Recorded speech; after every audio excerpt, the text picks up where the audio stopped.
All you have to do is wear the wedding dress, walk into the church, say I do, and disappear. 1 week. Deal?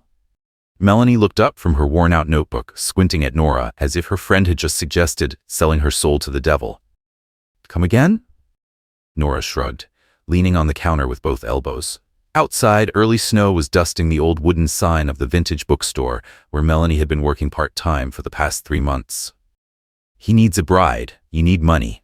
Simple, Nora continued, as if pitching a clearance sale. It's all legal. There's a lawyer, paperwork, no feelings, nobody gets hurt. Melanie let out a dry laugh. Do you even hear yourself? This is real life, not Netflix. Nora didn't laugh. He's a good man, and desperate.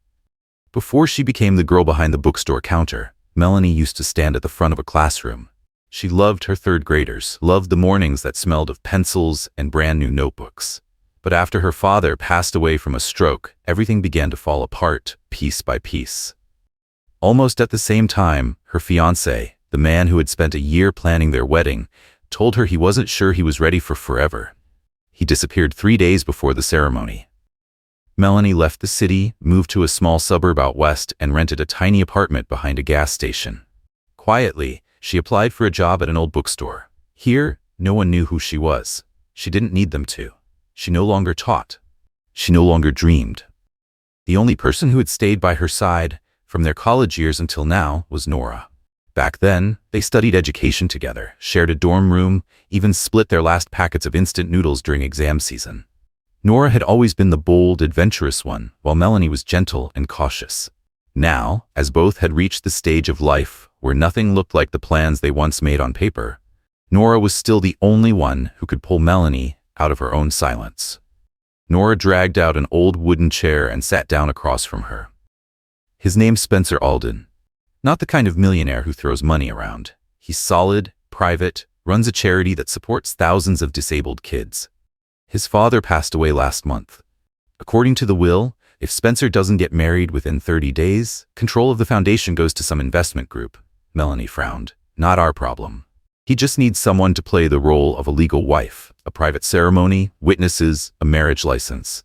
No media, no publicity. You'll stay at his place for a week, just to make sure the contract holds. Melanie closed her notebook. Don't you get it? I just ran away from a real wedding. Put on a wedding dress again? Even for pretend?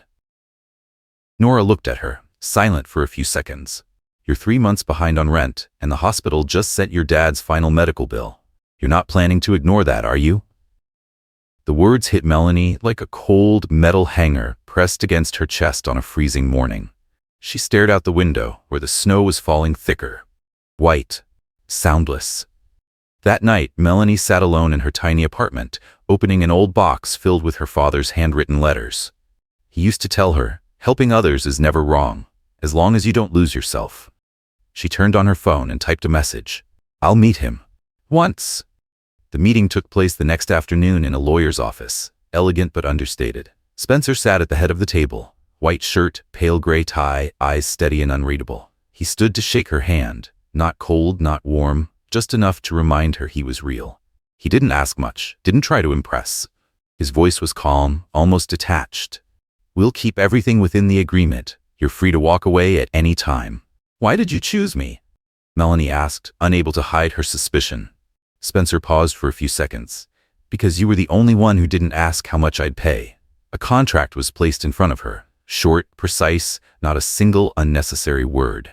Spencer left the room while she read. Nora stayed silent, not interfering. Melanie signed her name as the rain began to fall outside. The next day, an unmarked black car drove her out of the neighborhood. Nora saw her off with a tight hug. Just 1 week. Then you come back. No one will know. No one will remember. No one gets hurt. Melanie nodded. But as the car door closed, she knew. Only someone who's never stood before a canceled wedding could believe a wedding dress can be worn again without trembling hands. The black car stopped in front of a limestone mansion, hidden behind a line of towering pines. No grand gate, no nameplate. Everything radiated the quiet confidence of a world that had nothing to prove to anyone. The driver said nothing as he opened the door. Melanie stepped out, clutching the strap of her canvas bag, repeating the same line she told herself the entire ride. Just 1 week. Get it done and get out. Inside, the space glowed softly under wall sconces. No shimmer, no showiness. The faint scent of old wood and lavender lingered in the air. A middle-aged woman dressed in black greeted her by name, then led her through a long wooden hallway, stopping before a warm room overlooking the garden. "You can rest here. Dinner's at 7. Someone will bring the contract then." The room didn't feel like a hotel or a guest house. It felt like part of a real home, one that had been lived in for years, filled with books, old photographs, and arched windows. But Melanie refused to let herself feel comfortable. This was a set, and she was a temporary actress in an unnamed play. When the clock struck 7, she was escorted downstairs to the study. Spencer was standing by the fireplace, hands in his pockets, eyes fixed on the wide glass window behind him. He turned as she entered, giving a small nod. No polite greetings, no assessing glance. "Miss Carter," he said, his voice steady and low, "thank you for coming." Contrary to what she'd imagined, Spencer didn't seem like a man who needed to control or dominate anything. He didn't try to impress her, nor did he apologize for dragging her into his private affairs. The lawyer who accompanied him quickly laid out the terms: clear, lawful, with limits on personal contact, no sharing of private information, and absolutely no disclosure under any circumstance. The agreement would last 1 week, then end completely. Melanie read every line, asked nothing, and quietly signed her name. When she left the room, Spencer remained where he was, not walking her out. Somehow, that made it a little easier to breathe. The next day began with the wedding dress fitting. The wardrobe coordinator brought 3 white gowns, each carefully wrapped, each one worth more than she could fathom. She wasn't allowed to choose the style, only the size. There was a makeup artist, a photographer for the wedding album, staff for the ceremony, and a florist. Each person came, did their job, and left. No one asked who she was. No one cared about the answer. Melanie stood before the mirror in a long-sleeved lace gown, unable to recognize herself. She tried on a wedding dress once before in a small boutique 2 years ago. Back then, her mother had been alive, smiling behind her in the fitting room. Now, everything felt like a grand, beautiful scene frozen in silence. "Just a role," she whispered to herself. "Get it done and get out." That afternoon, she wandered through the vast house, trying to find the library the housekeeper had mentioned. Passing a large sitting room with the door left slightly ajar, she saw Spencer standing before a small table against the wall. On the table sat a framed photograph. An older man, dignified, seated in an armchair with a stern gaze. Spencer stood there, fingertips brushing the edge of the frame. He didn't speak, didn't move. She was about to walk on, but stopped when she saw his shoulders drop. Just slightly, for a second. So brief, yet so real. No one else in that house saw that moment, except her. When Spencer turned around, Melanie had already slipped away from the doorway. She didn't know why she hid. Maybe she didn't want to intrude on that rare moment of solitude. Maybe she was afraid of seeing something that wasn't part of the agreement. That night, in her room, she crossed out a line in her notebook. Beneath it, she wrote a single sentence: "Not everyone is acting." The next day, the sky was heavy with clouds as the black car took Melanie to the chapel. Snow drifted gently onto the frosted glass roof and the worn stone steps leading to the hall. No guests waited outside. No bright flowers or live music. Just a cold, quiet morning. So still it felt as if even time itself was holding its breath for what was about to happen. Inside, the light from the stained glass windows spilled across the dark wooden pews, painting them in patches of soft purple and pale gold. The chapel was small, built for maybe 20 people, but today only 7 sat scattered across the front rows. An elderly pastor, 2 witnesses from the law office, a quiet photographer, and 3 others Melanie didn't recognize. No phones lifted, no whispers, no noise at all. She stood outside the main doors in an ivory wedding dress that had been pressed earlier that morning. Her wrist trembled slightly as she held the small bouquet she'd been given. It wasn't the cold.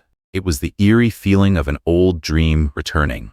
One without excitement this time. She hadn't chosen the dress. She hadn't chosen the man waiting at the end of the aisle. Everything had been arranged, a role written in advance. The music began, soft, distant. The officiant gave a small nod, signaling her to walk in. Melanie took a deep breath and stepped slowly onto the stone floor, moving between the pews. Faces turned toward her. No one smiled, no one cried. Only silence. Spencer stood before the plain wooden altar in a simple black suit. No bow tie, no boutonniere. His hands rested loosely at his sides. When their eyes met, Melanie felt her chest tighten. There was nothing unusual about him, but nothing false either. And somehow, That was what unsettled her most. The pastor began speaking slowly. He didn't ask if she was sure. He didn't ask if anyone objected. He simply recited the vows, simple, lawful, every word crisp and careful, like neatly folded sheets of white paper. Melanie repeated her lines as if reciting from memory. His name, her name, the words of honor, the terms of agreement. Each time she spoke, she had to squeeze the bouquet tighter to keep her hands from trembling.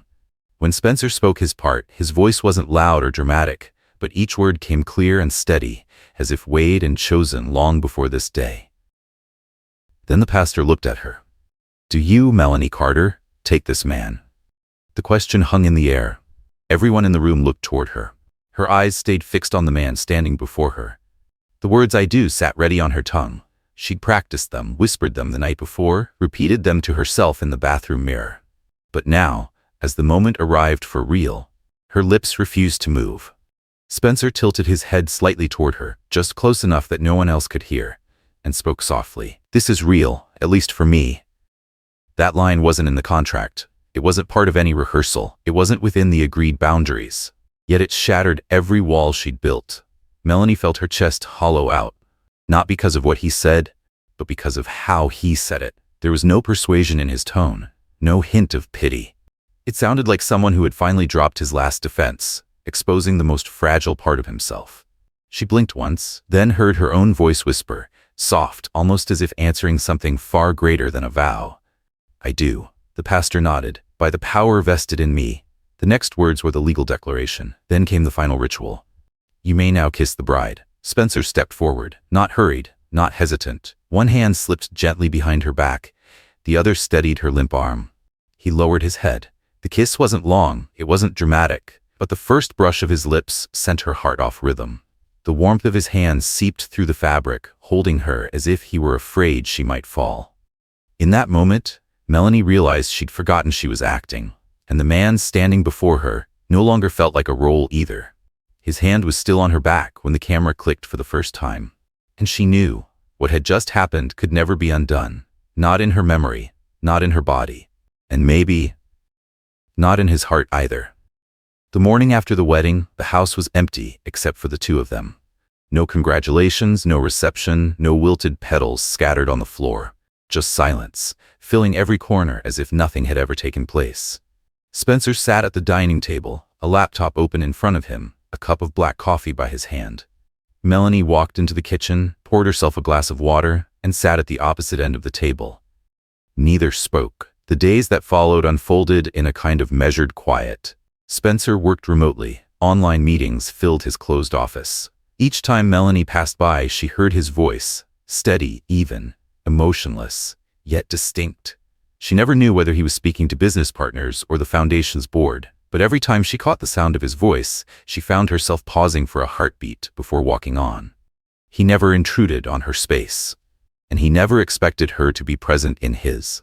Only in the evenings, when they happened to meet in the kitchen or along the path to the back garden, did a few words pass between them. Quiet, practical exchanges like, "The coffee in the pot's fresh," or, "You can use the piano if you'd like." At first, Melanie kept her distance. Not because she was afraid of him, but because she didn't know what to do with a kind of kindness so carefully restrained. It wasn't like anything she'd known before, neither hurried nor demanding, and without any trace of trying to please. It was like being near someone who carried an entire quiet room inside them. Sometimes it was comforting, sometimes a little cold. She began leaving small things around the house. Pencil-written notes stuck to cupboard doors, doodles on napkins, scraps of paper cut into odd shapes and left on bookshelves. They meant nothing. It was just an old habit from her teaching days with special needs kids, children who didn't speak but understood pictures better than words. One afternoon, Spencer walked into the kitchen while she was sitting on the floor, back against the fridge, sketching a paper airplane on a piece of cardboard. He didn't say anything at first, just sat down on a tall stool and watched her for a moment before asking, "You used to teach?" She nodded without looking up. "Kids with autism. I drew to communicate with them." He gave a small nod. "I can't think of a better way to connect." She smiled faintly. For the first time, she noticed that his eyes weren't just quiet. They carried a trace of something older, something that looked a lot like tiredness. That evening, they had dinner together. Unplanned.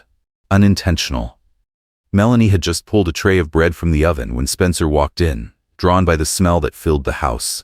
They sat across from each other, sharing butter and honey. He told her about his father, a stern man who had built the foundation as a way to make up for his own shortcomings, and about a woman he once loved, someone who left not long after his father fell ill, right when Spencer had to give up his own life to take over everything. "I don't blame her," he said, eyes on the window.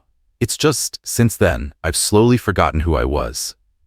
Melanie said nothing. She knew that feeling. Losing yourself happens quietly, so slowly that by the time you notice, you're already gone. Another night, as they sat on the back porch, surrounded by the hum of insects and the warm glow from the living room, Spencer turned to her. "If it wasn't for the money," he asked, "why did you say yes?" Melanie looked at him, a little surprised. She hadn't expected him to ask. She thought they would just stick to the agreement and let silence do the rest. "Because I wanted to help you have a chance to keep doing the right thing," she said, not needing much time to think. He didn't answer right away, just turned his head slightly, but she saw his shoulders ease for the first time since the wedding. And in that moment, she wondered, had anyone ever told him he deserved help? Not because he was strong, but because he also needed someone to believe in him? The days that followed didn't pass quickly, but something shifted. Subtle, wordless. Melanie no longer felt tense when she heard his footsteps down the hall. And Spencer no longer stared into his morning coffee as if it were an escape. The distance between them was still there, but it no longer felt like a wall. More like a wooden bridge, unfinished maybe, but with at least one side finally connected. The first message came on Thursday morning, while Melanie was watering the plants by the kitchen window. A link from Nora, with just 2 words, "Look at this." She tapped it, and an article opened with a bold headline, "Spencer Alden secretly married? Who is the bride?" Below it was a side-angle photo, the moment in the chapel when Spencer kissed her. Blurry, faces indistinct, but clear enough to stir attention. The article offered no verified details, only speculation, but the comment section was already exploding. Someone had leaked what was supposed to remain completely private. Melanie froze, the phone still in her hand. The fragile peace that had filled the house shattered with a single, unseen blow. Spencer walked into the kitchen just then, his eyes flicking toward the screen before he turned away, saying nothing. All day, his phone rang non-stop. He took calls behind the closed door of his office, his voice low, firm, growing more tense each time. Melanie didn't ask.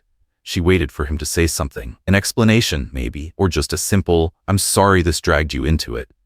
But he said nothing.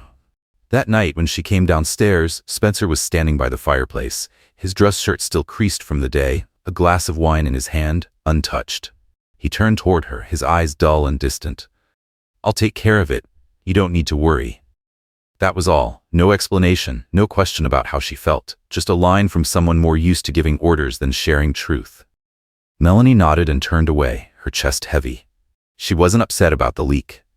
She was sad because he had chosen silence over trust, because he didn't believe she could understand. Trust, it seemed, had never really had a place in their arrangement. 2 days later, the press began twisting the story.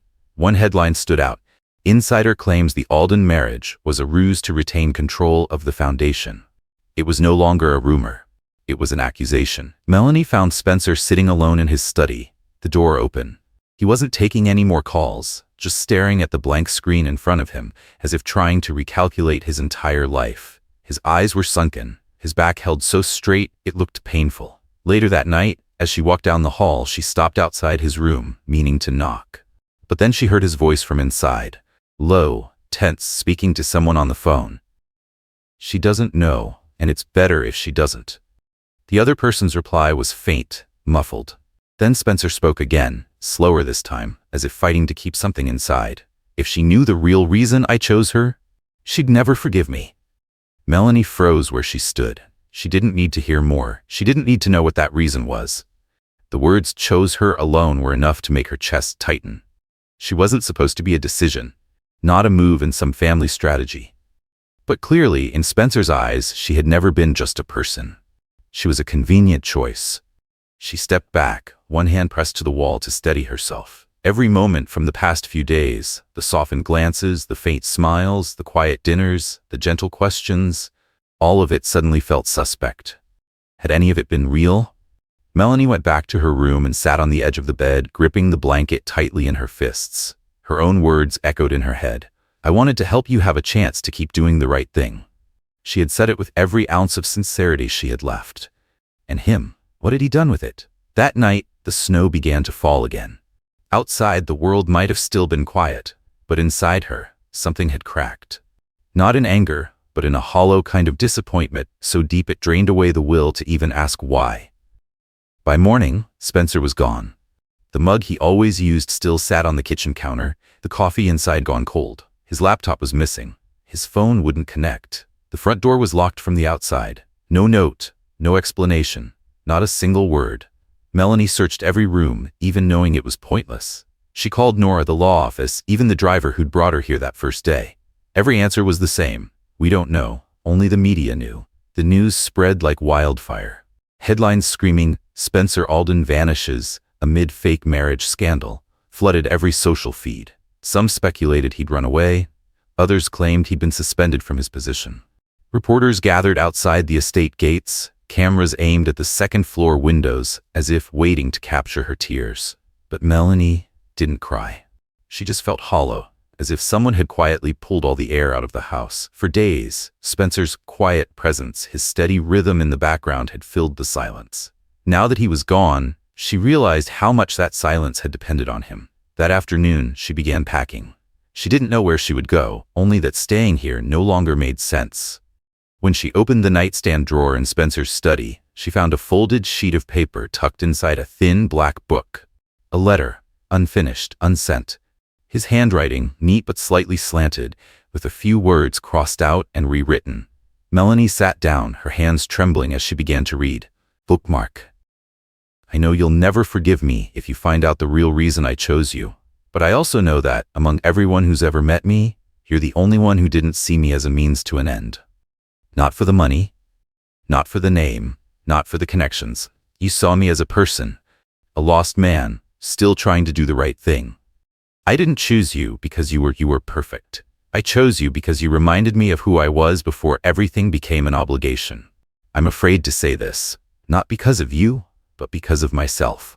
Because once I do, I can't pretend anymore. The letter ended there. No signature. Melanie laid her hand over the page and took a deep breath. She understood now. He had never truly lied to her. He had just lacked the courage to speak the truth. And she, in turn, had never really listened with her heart, only with the part of her still afraid of being hurt. She left the house that afternoon, the letter tucked safely in her bag. No suitcase. Just a canvas tote with a few personal things. She remembered a name Spencer had once mentioned over dinner. James Talbot, an old friend, former co-founder of the foundation who had stepped back for health reasons. Through Spencer's former assistant, she found his number, then took a taxi nearly an hour across town to his office. James greeted her with the calm of someone who had spent a lifetime navigating storms. He listened to her story without interrupting, then sat in thoughtful silence for a long moment. Are you sure about this? He asked. More sure than I've ever been, she replied. The next morning, an emergency press conference was held at the foundation's headquarters. The room was packed. Journalists, board members, lawyers, even some of the children and families the charity had helped. No one knew why Melanie was there. No one understood why she stepped up to the podium, wearing an old wool coat, holding only a single sheet of paper in her hand. She didn't look at the cameras, only at the faces waiting for confirmation of the scandal unraveling by the hour. Spencer Alden didn't run away. He wasn't pretending. And this marriage, though it began as a legal arrangement, became the truest thing I've ever lived. The room stirred. Cameras flashed, but she kept going. He chose me, not for strategy, not for advantage. He chose me because he was fighting himself, trying to hold on to the values his father left behind. He's been carrying a legacy no one ever taught him how to protect, in a world that only knows how to buy and take. She unfolded the paper and held it up. This is a letter he wrote to me. Never sent, but every word in it tells me this. He doesn't need forgiveness, he just needs to be believed. A voice rose from the back of the room, and you did. Every head turned. Spencer stood at the back of the room, long coat draped over his shoulders, hair tousled from the wind, eyes red but steady. He began walking toward her, not hurried, not forced, just a man seeing the woman who had stood up for him, asking for nothing in return. Their eyes met, then tears fell. But this time, not from exhaustion, from the quiet relief of finally not having to live as a name or a duty or a performance. He had been seen, and he had been believed. Later, Spencer sat beside Melanie on the long wooden bench out on the porch. The late afternoon light draped over their shoulders like a soft blanket. No tailored suit, no cameras, no expectations. Just a man, his hands resting loosely on his knees, relearning how to simply exist beside someone, without having to say a single word. Melanie didn't ask him anything after the press conference. She didn't need to. Everything she needed to understand had already been said when she saw him standing at the back of that room, his eyes stripped of every wall he'd ever built. They sat in silence for a long while, listening to the wind move through the garden. Then Spencer spoke, his voice low, as if retelling something he'd once tried to forget. When I was a kid, every time I did something wrong, my father never yelled. He just asked one question: who do you think will stay with you when everything falls apart? Melanie turned to him, waiting. I never had an answer, Spencer said, still looking straight ahead. Not until I saw you standing there, in that room full of strangers, calling me by my name, without the title. She didn't reply. She just reached out and took his hand, a calm, steady grip, one that didn't ask for promises. There were no more contracts, no more roles to play, and no need for anyone to declare what was real anymore. A few weeks later, they returned to the old bookstore where Melanie had once worked. The elderly owner had retired, but the place still smelled of aged paper and rang with the soft jingle of the doorbell whenever someone walked in. Melanie cleaned the shelves, dusted them off, rearranged each author's name by memory. Spencer helped her set up the counter, bringing an old coffee machine from his family's storage, not for business, but to start something small, something theirs. During a meeting with the local council, Spencer presented a plan to open a free community program for underprivileged children, a space where they could learn art, music, and reading without grades or expectations. He no longer spoke as the head of a foundation, but simply as a man using what he had left to give back what his father once believed, that real value doesn't live in a ledger. Melanie was the first to design the poster for the program. On a plain white background, she drew a pair of arms wrapped around a child sitting with a book. No title, no slogan, just a small line printed in the bottom corner: "We stay." On opening day, the sun was gentle. More children came than anyone expected. A few elderly neighbors brought homemade pastries. Melanie's former teacher sent a handwritten letter of congratulations. Spencer stood quietly in the back, saying nothing, just watching her smile at each child, as if finally seeing her exactly where she was meant to be. That afternoon, they sat together on the bookstore porch, each with a glass of iced tea. The sunlight scattered through the awning in soft golden patches. No one mentioned the past. There was no need to. The past didn't have to be erased, only to stop standing in the way of what came next. Melanie turned to him, her eyes soft. Spencer smiled, a smile that for the first time hid nothing. Not dazzling, not dramatic, but real enough to make you believe this. Sometimes, a role can open the door to a life that's truly lived. Some connections may begin as arrangements, yet become the most genuine thing we ever touch. Because sometimes people don't need a perfect love. They just need someone patient enough to stay when everything falls apart. Not to fix it, but to start again, together, from the place that once hurt the most. What do you think? Can a relationship still be real when it begins as an act? If this story touched you, don't forget to subscribe so you won't miss the next emotional journey. Thank you for spending your time listening. See you in the next story.